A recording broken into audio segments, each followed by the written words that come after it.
production throughout the years. I still feel like they can take out pretty much every player, right? Minus like some of the craziest, heaviest hitters. Yeah. They still have a chance to beat anyone and make huge Yeah, pretty much. They could. I think either of these players, especially here today at DreamHack Anaheim, could take the entire tournament. Oh yeah, no, by far. Which is what happens in a lot of like these locals that you're talking about, right? Yeah. Like Lucky just won a tournament recently, right, over everyone here. He beat S2J, which is pretty good win. They play each other all the time, but still just kind of shows that these players are certainly still capable. Oh, beautiful, soft reverse nair setup from Westballz. Looks so cool every time. Yeah, it really does. And yeah, as you were saying, I mean, Lucky literally took HBox to Game 5 at SmashCon last year, the best player in the world. So both of these guys still capable, and I think the fact that they've been grinding SoCal locals so much lately shows that they're still hungry for it as well. Absolutely. They're not taking their slightly lower ranks this year lightly. Yeah. No, absolutely not. And they shouldn't, right? Because those rankings you got to take with a grain of salt. Right. Especially in the ranges that they're at, in terms of like 20 to 30 to 40, like everyone can beat everyone else. Oh yeah.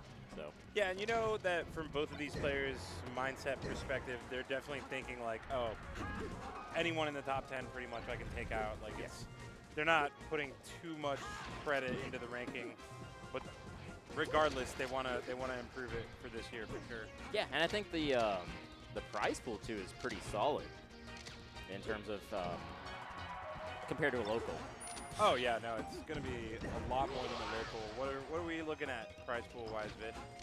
Pull that up right now. I think it's 1,200 for first, 500 for second, 300 third, and then 100 hundreds. A lot of hundreds. Right.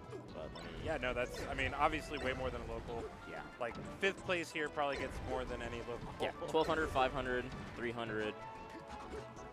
Yeah. 4th is 200, and then 100, 100. 150, 50, 50. I see. Yeah. Yeah. There's still a lot of money. No, definitely. I like MF Lucky, Mango's friend Lucky. It's pretty good because there's a very common other word that is shortened to MF. That I think Lucky would also fall in line with. For being honest here. Oh, man.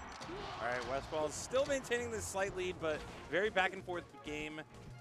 Westballz just been able to hold that slight lead he got at the beginning with that beautiful soft reverse nair into down air, but ooh, doesn't quite. I think he wanted a dash attack there, but it looks like he changed his mind. Like he was like, oh, I'll dash attack, but he was like, wait, I can down smash, but he didn't have enough time to set that up. Yeah, maybe he thought he could go down there and like crouch cancel down smash or something. I don't know, but the slight hesitation there at the end kind of cost him, and I wonder if Westballz can capitalize. We'll see. Okay. Oh. We're not quite getting that follow. That's really scary. Especially when you jump back air like that. Could have been everything. Okay. Oh, man. So many back airs for both of them. Yeah, both of them doing a good job avoiding them. I'm surprised that Lucky's going for so many of these lasers. Yeah. Don't see that too much from Fox at high percent. Wow. What? Oh. I can't believe Lucky was ready for that side B. Yeah. The reaction time of Norwalk players are always so good. Yeah. Oh, that DI on that back air might just be it. Yeah. And Westballz takes game 1. Yeah, you can tell that Lucky did not see that back air coming because that is not the type of DI you would expect to see in that situation. Yeah. I also like the background environment of DreamHack. It takes me back to like the older school, like nationals, where it was like the corner of like the convention center. Right, right. You know, there's still a lot of heated kind of battles. Yeah, it definitely got some MLG vibes going. Yeah, something like that. There's a lot of space here, which I very much appreciate. It's kind of nice. So we're going Stadium again. Modern Fox players just really don't like FD that much. Like Leffen doesn't take Mango to FD.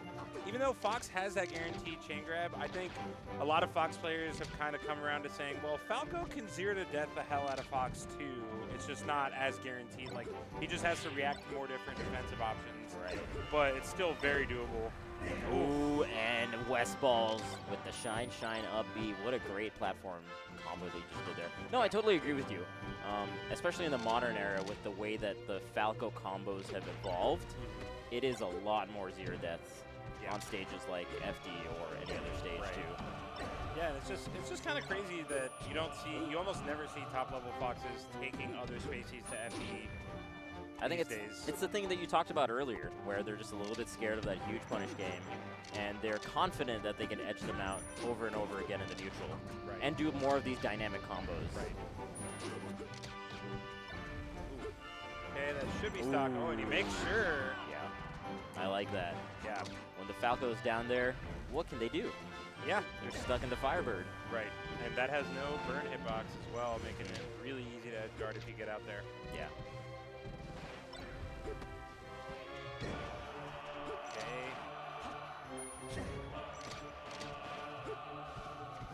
See what Lucky can do to try to bring this back a little bit. Fishing for a grab, gets one there, but the stage transformation kind of helping Westballz out. And great smash DI from Westballz too. Outside of that nair, there was no way that Lucky was going to be able to follow up off that.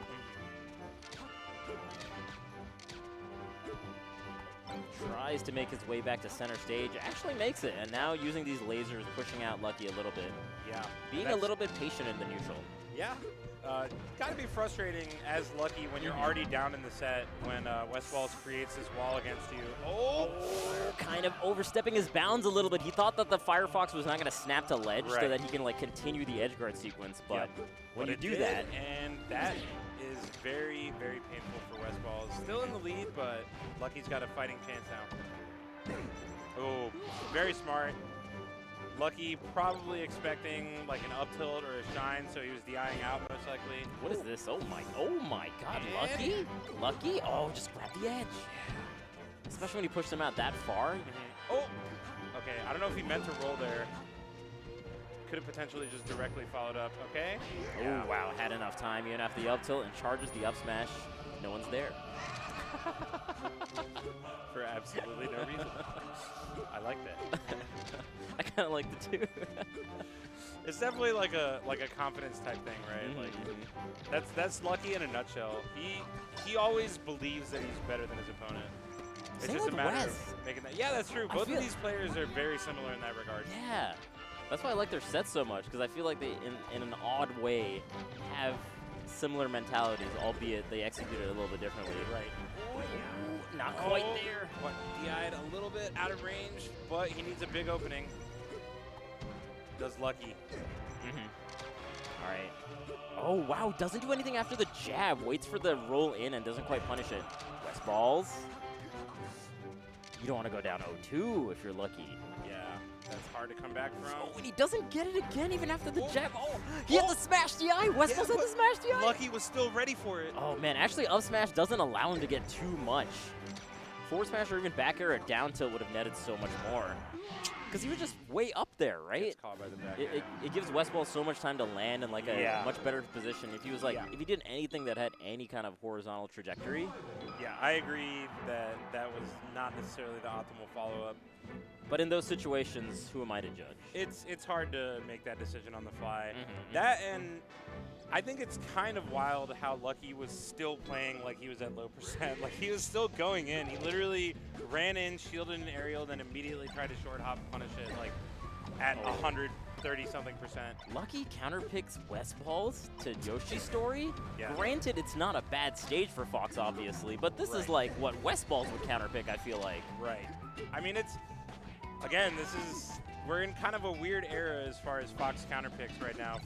Fox stages, it's very much like personal preference based and not as much character matchup based. Nice. Okay. Especially between these two that have played for so long, I think they surpassed that kind of like stage picking metagame. Yeah, they're just on a completely different like wavelength as far as what stages they're going. It's more about the hundreds of sets that they've played against each other, more so than what the matchup dictates. Ooh, does not get the crouch cancel there. That could have been beautiful. A lot. Yeah, that wall jump almost definitely saved Lucky's life there. But Westballz finishing it off anyway.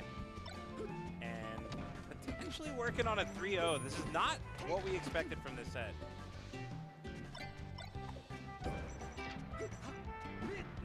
Oh, man. Maybe expecting a side B, which is why he down smashed there. Okay. Nice. Hard to react to that in time. Second place pretty quick. Oh, look at the little weight from Westballz, but Lucky not biting. I feel like these two just have like a meta of their own. When I watch Fox Falco, it does not play out the way that it does when these two play. Yeah. It's certainly some specific situations. Yeah. Oh.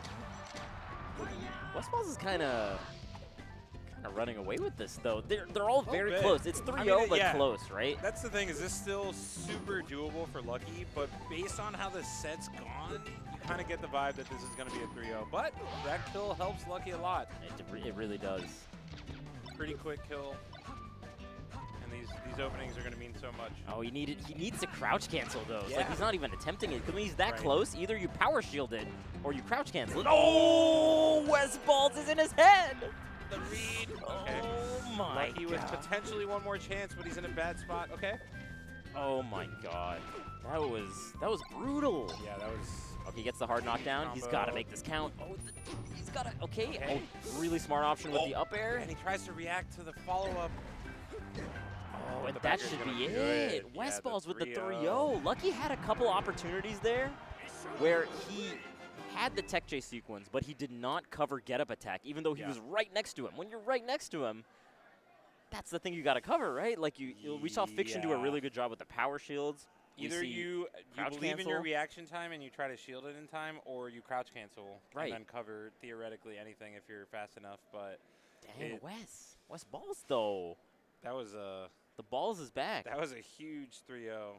That was a really big 3-0. Definitely very important 3-0. A statement 3-0 from Westballz, who will be moving on to play Fiction in top 8. He will. Semi. Yeah, and I think that's something that's happened a lot, at least in the SSS eras. Nothing that I can recall off the top of my head. They've played a couple times in like locals in more recent times. Oh, that's right. And that's which has led to some Fiction tweets. Fiction tweets, baby, my favorite. Where Fiction has famously trash-talked Westballz's entire game plan. And Westballz. And then the other Foxes came to his defense. Like, Cody was like, when are people going to learn that Westballz is one of the latest Falco?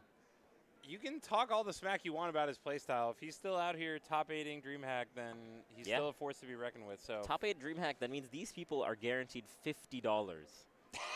$50. Wait. No, they're guaranteed 5th, so at least 100. Oh, they're guaranteed 5th. Oh, $100. Oh, snaps. Is it 100 for 5th? They're rolling in the dough. Damn. Yo, I mean, to be fair, in melee currency, that's a lot. That's better than any SoCal local win, probably. Yeah. So, and then the final qualifying spot for winner side semis is going to be S2J Ty. Ty beating Mike Hayes 2-1 to get into this particular position. S2J obviously going to be very difficult for Ty, but if he pulls that off, the winner is going to be fighting Army tomorrow in top 8. So that's very interesting. Obviously, S2J the favorite in both of those sets probably, but a lot of people have made strides in the Falcon matchup specifically. I think with all these top Falcons kind of pushing the meta, the community had to respond by pushing the anti-Falcon meta as well. And we've seen that more in the past like 6 months or so than the past few years. You hate to see it. I don't mind. Oh man, on the loser side, we got Diplomatic Toucan versus Scythid, and then we got Albert versus the loser of C. Scythid. Is that how you say it? Scythid. You might have that better than I do. I think it's Scythid. Scythid. Loser of this has to play Scythid. Right. And then Null and Lucky are still going to be making their way through losers, so not an easy loser side to play with either. But S2J Ty is going to be a very interesting set, because I think... Yeah, it's going to be a tough one for Ty, because S2J is historically really good against Marth. Especially in that era where he was just beating Zane to win those tournaments, right? I think it was like... The Roast. The Roast. There was another big one toward the end of that year. Don't Park on the Grass. Yeah. That one was really good. And that would seem to be Zane's not demon, but like the person that he would always lose to when it comes to these like kind of smaller that was after regionals. That was after Zane had already started beating HBox, he'd beaten Mango, Right. and he still hadn't beaten S2J yet. But I mean, since then he has obviously. But No, Zane has taken a lot of strides in every single matchup that he's had difficulty with. You know, even with like the Game 5 with Axe at Summit. Yeah, and you got to wonder if Ty has looked at you know Zane and S2J's recent sets. You got to figure he's put some time into studying those, and if so, if you can implement that stuff well,